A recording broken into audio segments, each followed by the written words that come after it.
ইনা তাড়াহুড়ো করে খোশ মেজাজে রান্না করছেন। সাহায্য করার মতন পাশে কেউ নেই। একাই দৌড়ে দৌড়ে সব করছেন। হাওলাদার বাড়িতে অতিথি এসেছে, একদিন না থেকে যেতে পারে না। এতে নাকি গৃহস্থ বাড়ির অমঙ্গল হয়। তাই মজিদ লিখনকে থেকে যেতে জোর করেছেন। পদ্মজা নিজের ঘরে স্বামীর সেবায় ব্যস্ত। আমিরের ঘাড়ের চামড়া ফুলে গেছে, হাড়ে বিষের মতন যন্ত্রণা। বিপুল ডাক্তার ওষুধপত্র দিয়েছেন। পদ্মজা অশ্রুসজল নয়নে আমিরের মুখের দিকে চেয়ে চুলে বিলি কেটে দিচ্ছে। অনেকক্ষণ স্বামীর যন্ত্রণা দেখেছে, সহ্য করতে হয়েছে। মাত্রই আমির চোখ বুজেছে। সে মনে মনে আল্লাহ তাআলার কাছে প্রার্থনা করছে, দ্রুত যেন আমিরের ব্যথাটা সেরে যায়, নয়তো তাকে যেন দিয়ে দেয়। ঘাড়ের আহত অংশে পদ্মজা আলতো করে ছুঁয়ে দেয়, নীল হয়ে আছে। লতিফা নীরবে পদ্মজার পাশে এসে দাঁড়ালো। পদ্মজা কারো উপস্থিতি টের পেয়ে জলদি চোখের জল মুছল। তারপর লতিফাকে দেখে বলল, লতু বুবু। লতিফা বলল, খাইবা না? খালাম্মা খাইতে ডাকতেছে। পদ্মজা গম্ভীর কণ্ঠে বলল, আম্মা নিজের ছেলেকে কেন দেখতে আসেনি? খালাম্মাই লিখন ভাইজানের লগে রানতেছিল। পদ্মজা ক্ষিপ্ত হয়। নিজের ছেলেকে না দেখে উনি কিভাবে অতিথির জন্য ভোজ আয়োজন করছেন? আমি কিছুতেই বুঝতে পারছি না। লতিফা নতজানু হয়ে দাঁড়িয়েছিল। পদ্মজা অনেকক্ষণ ক্ষিপ্ত নয়নে মেঝেতে চোখ নিবদ্ধ করে রাখল। এরপর আমিরকে এক ঝলক দেখে লতিফাকে বলল, তুমি যাও, আমি আসছি। লতিফা 2 পা এগোতেই পদ্মজা ডেকে উঠল, লতু বুবু। লতু দাঁড়ালো। পদ্মজা বলল, তুমি আমার উপর নজর রাখছিলে কেন? আর আমাকে না জিজ্ঞেস করে থাপ্পড়ের কথাই বা কেন বলেছ ওনাকে? লতিফা কোনো প্রতিক্রিয়া নেই। সে নত হয়ে ঠায় দাঁড়িয়ে আছে। পদ্মজা আরো 2বার প্রশ্ন করেও কোনো জবাব পেল না। তাই বলল, নিষেধাজ্ঞা আছে নাকি? এইবার লতিফা হ্যাঁ সূচক মাথা নাড়ালো। সে কিছু একটা ভাবলো। এরপর মুখ তুলে দেখল পদ্মজা তার দিকে তীক্ষ্ণ চোখে তাকিয়ে আছে। লতিফা অপ্রতিভ হয়ে ওঠে, বলে, আমি যাই, না হলে খালাম্মায় চেতব। পদ্মজার উত্তরের আশায় থাকেনি লতিফা, তড়িঘড়ি করে চলে যায়। পদ্মজা ব্রুটি করে দরজার বাহিরে তাকিয়ে থাকে। প্রতিটি প্রশ্ন যেন আলাদা আলাদা, অথচ তার মনে হয় সব প্রশ্নের এক উত্তর, এক যোগসূত্র। এখন যেসব ভাবায় সময় না, আমিরের প্রতি যত্নশীল হওয়া উচিত। পদ্মজা আমিরের কপাল ছুঁয়ে তাপমাত্রা অনুমান করে, ভীষণ গরম। জ্বর উঠেছে নাকি? লিখন মৃদুলের আড্ডা জমে উঠেছে। দুজন জমিয়ে আড্ডা দিচ্ছে। লিখনের নায়িকা 3 দিন আগে ঘাট থেকে পিছলে নদীতে পড়ে গেছে। সাঁতার জানে না, তাই প্রচুর পানি খেয়েছে। সেই থেকে পা মুচকে গেছে, কোমরেও ব্যথা পেয়েছে। এই কথা শুনে মৃদুল হাসতে হাসতে চেয়ার থেকে পড়ে যাচ্ছিল। পূর্ণা দূর থেকে কটমট করে মৃদুলের দিকে তাকিয়ে আছে। কত অসভ্য এই লোক, মানুষের আঘাতের কথা শুনে হাসে। তার গা জ্বলে যাচ্ছে মৃদুলের হা হা করা হাসা দেখে। লিখন আরো জানালো, সে এবং তার দল গত 3 দিন নায়িকা ছাড়া দৃশ্যগুলো শুটিং করেছে। বাকি যা দৃশ্য আছে সবগুলো নায়িকার উপস্থিতি থাকতেই হবে। তাই আপাতত শুটিং স্থগিত আছে। আশা করা যাচ্ছে 3-4 দিনের মধ্যে নায়িকা সুস্থ হয়ে যাবে। পূর্ণাকে দূরে বসে থাকতে দেখে লিখন ডাকলো। পূর্ণা খুশিতে গদগদ হয়ে দৌড়ে আসে। ঘন্টা 2 আগে একটু কথা হয়েছিল, আর হয়নি। লিখন প্রশ্ন করলো, ভেতরের অবস্থা কেমন? আমির হাওলাদার আগের চেয়ে কিছুটা ভালো অনুভব করছেন? ঘুমাচ্ছে দেখে এলাম। আপা আছে পাশে। তোমার আপা পাশে থাকলে কি আর লাগে? লিখনের কণ্ঠটা করুণ শোনায়। পূর্ণা প্রসঙ্গ পাল্টে বলল, ভাইয়া আপনি কিন্তু আমাদের বাড়িতে যাবেন। তখন বললাম, কিছুই বললেন না। আচ্ছা যাব, প্রান্ত অনেক খুশি হবে। প্রান্ত যেন কে? আমার ভাই, ওই যে খুন, মনে পড়েছে। কি যেন নাম ছিল? পূর্ণা বা এরকম কিছু নাম ছিল না? জি ভাইয়া। সবাই কত বড় হয়ে গেছে, পড়াশোনা আর করনি কেন? পূর্ণা বাম হাত চুলকাতে চুলকাতে বলল, ম্যাট্রিক ফেল করাতে আর পড়তে ইচ্ছে করেনি। মৃদুল ভূত দেখার মতন চমকে উঠে বলল, তুমিও ম্যাট্রিক ফেল? পূর্ণা আশ্চর্য হয়ে জানতে চাইল, কেন, আরো কেউ আছে এখানে? মৃদুল মুচকি হেসে চুল ঠিক করতে করতে চমৎকার করে বলল, আমিও ম্যাট্রিক ফেল। মৃদুলের কথা শুনে লিখন সশব্দে হেসে উঠল।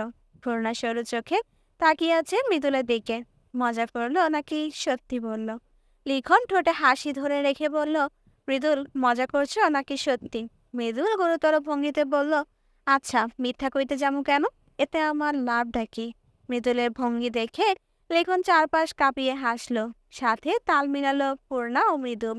লিখন আগের চেয়ে সুন্দর হয়েছে, দেখতে কত ভালো দেখাচ্ছে। কি অপূর্ব মুখ, বলিষ্ঠ শরীর। পূর্ণা কেন জানি আজও মনে হচ্ছে লিখনের পাশেই পদ্মজাকে মানায় বেশি।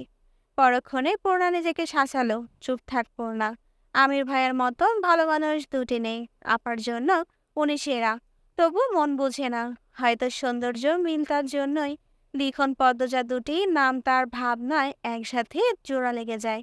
অথচ বিবেক দিয়ে ভাবলে মনে হয় আমিরের জায়গা কেউ নিতে পারবে না, কেউ না, সে অনন্য। হাসি খুশি মুহূর্ত উবে যায় লিখন খলিলের কর্কশ কণ্ঠে। বেহায়া বেলাজা সেরি পরপুরুষের সামনে কেমনে দাঁত মেলায়া হাসতাছে। ঘরে বাপ মা না থাকলে এমনই হয়। এই সেরি, ঘরে যাও। লিখন মৃদুলের সামনে এভাবেই কটু কথা শুনে পূর্ণা বুক ফেটে কান্না আসে। সে এক পলকে লিখন মৃদুলকে দেখে আলগা ঘরের ভিতর চলে যায়। লিখন মৃদুল হতভম্ব। খলিলের মাথায় হাতে ব্যান্ডেজ, নাকের নিচে চামড়া উঠে গেছে, মাংস দেখা যাচ্ছে, তবুও তেজ কমে না। তিনি পূর্ণাকে উদ্দেশ্য করে বলেছেন, মাডাম মইরা যাওয়ার পর থেইকা এই সেরি দস্যি হইয়া গেছে। এত বড় সেরি বইরা হইতাছে, বড় বইনে বিয়া দেয় না। কোন দিন কোন কাম ঘটায় আল্লাহ জানে। তা লিখন, দুপুরের খাবার খাইছো? লিখনের ইচ্ছে হচ্ছে না এই কুৎসিত ভাবনায় লোকটার কথার জবাব দিতে।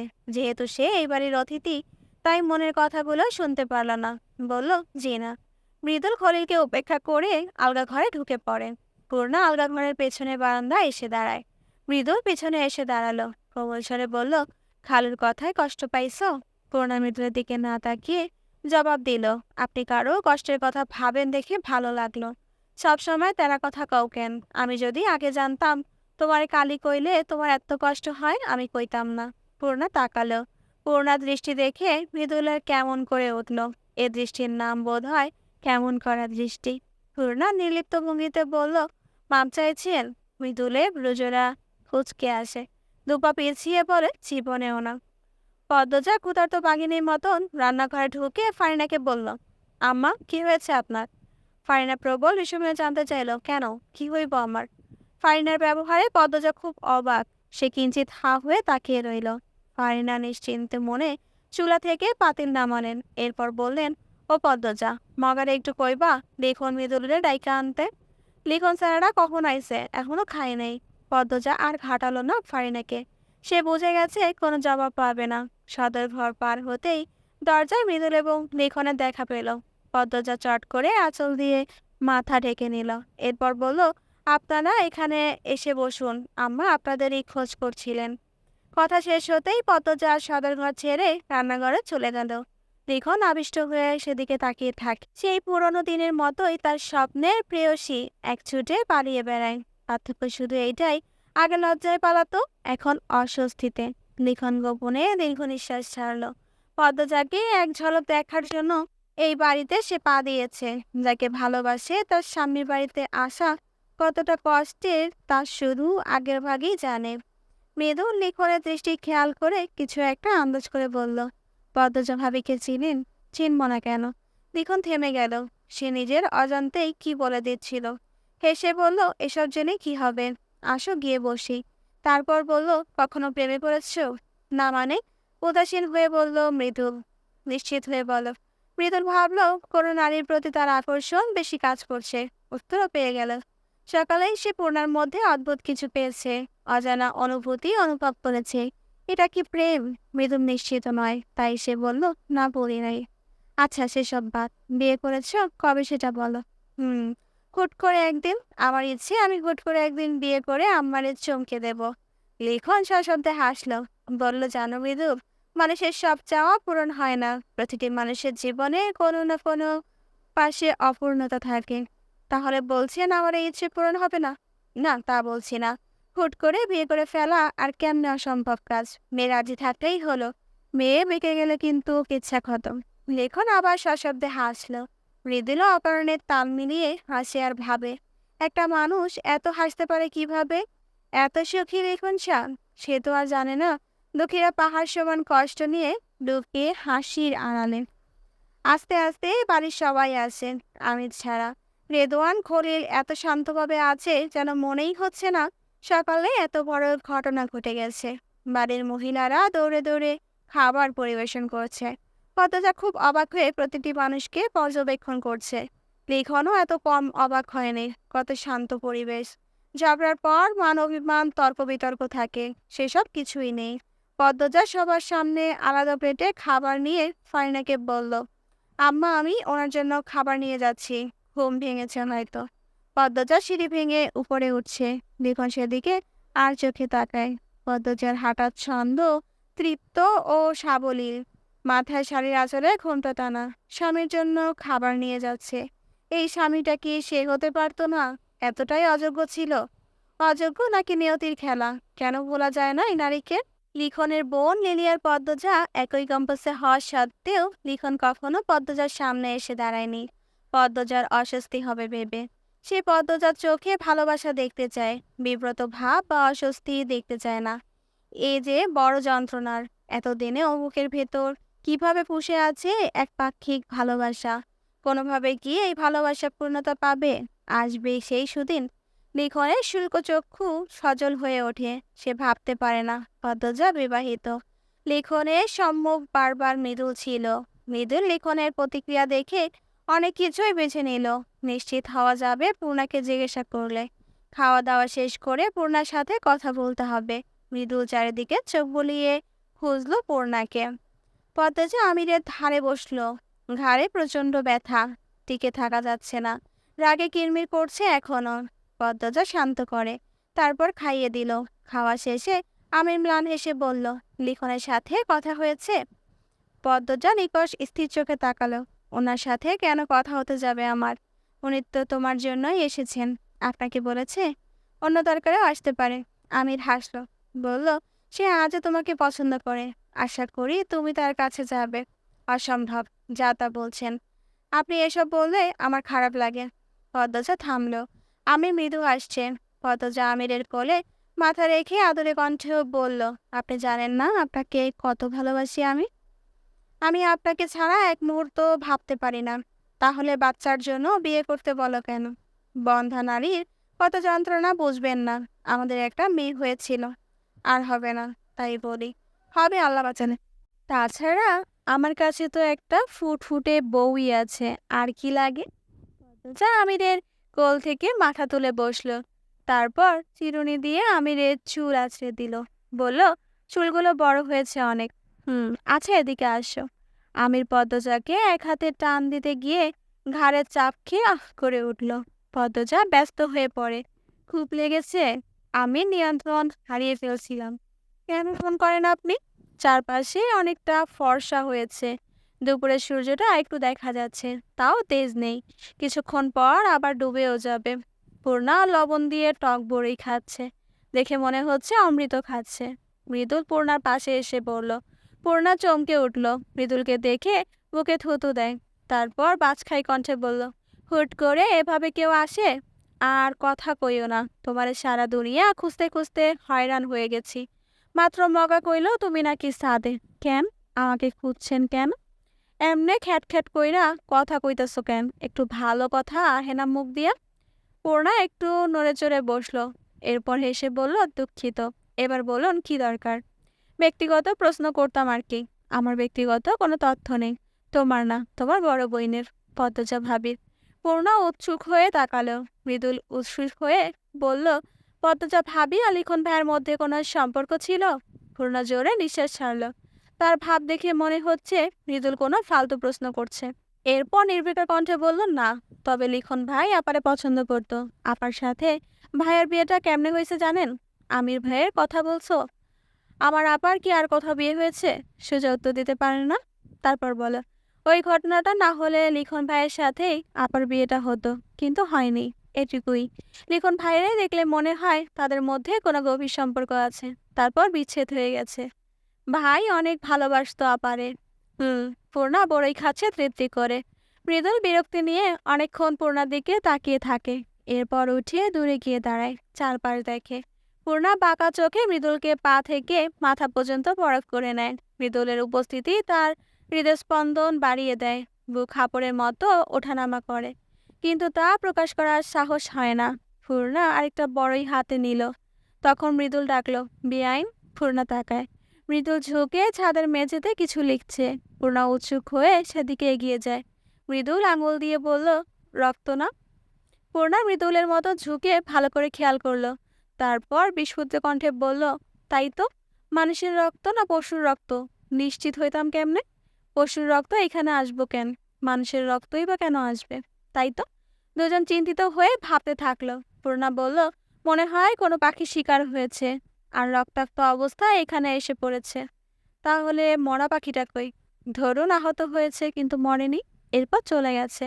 সন্ধ্যা রাত, জোনাকি পোকারা ছুটে বেড়াচ্ছে। ঠান্ডা বাতাস, সেই বাতাসে পাতলা শার্ট পরে লিখন নারকেল গাছের নিচে দাঁড়িয়ে আছে। জোনাকি পোকা দেখছে, মাঝে মধ্যে অন্দরমহলের দিকে তাকিয়ে কাউকে চোখ দুটি খুঁজছে। সেদিন হেমলতা ফিরিয়ে দেওয়ার পর সারা রাত বাড়ি ফিরেনি সে। খেতে বসেছিল, আকাশ কাঁপিয়ে কেঁদেছে, কেউ শোনেনি। স্বপ্ন ভেঙে যাওয়ার মতন কষ্ট দুটো নেই।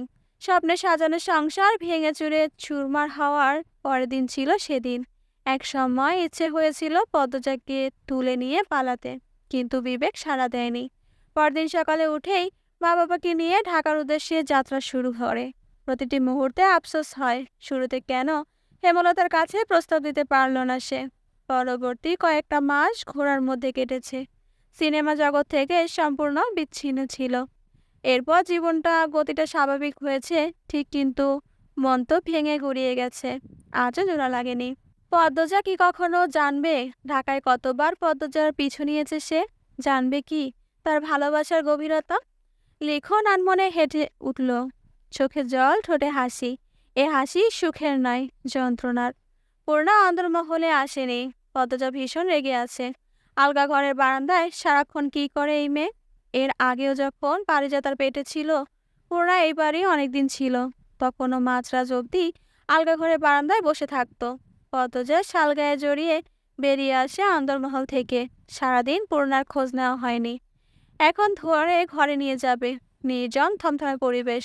তখন লিখনের কণ্ঠ ভেসে আসে, পদ্মজা। পদ্মজা কণ্ঠটি শোনা মাত্র ভেতরে ভেতরে কেঁপে ওঠে, অপ্রতিভ হয়ে ওঠে। একটা মানুষ কেন তাকে এত বছর মনে রাখবে? কেন অনুচিত আশা করে বসে থাকবে? পদ্মজার রাগ হয়, অস্বস্তি হয়, কষ্টও হয়। প্রার্থনা করে এই মানুষটার জীবনে কেউ আসুক, এসে তার জীবনটা কানায় কানায় পূর্ণ করে দিক, ভুলিয়ে দিক অতীত। পদ্মজা স্বাভাবিক কণ্ঠে বলল, এভাবে রাতের বেলা ডাকবেন না। পদ্মজা লিখনকে উপেক্ষা করে দুপা এগিয়ে যায়। জীবন থেকে তো সেই কবেই সরে গিয়েছ। আমি তোমাকে বিব্রত করতে চাই না, তাই সুযোগ থাকা সত্ত্বেও সামনে আসেনি। আজ যখন এসেই পড়েছি, কয় হাত দূর থেকে একটু কথা বললে কি খুব বড় দোষ হয়ে যাবে? লিখনের করুণ কণ্ঠ শুনে দাঁড়িয়ে পড়ে পদ্মজা। লিখন হাসল, সুরগুলি যেন ফিরে এসেছে প্রাণে, মৃদু গুঞ্জন শুরু করে দিয়েছে। পদ্মজার উপস্থিতি এভাবে কাঁপন ধরাচ্ছে কেন? আজকের এই সময়টা সুন্দর, ভারী সুন্দর।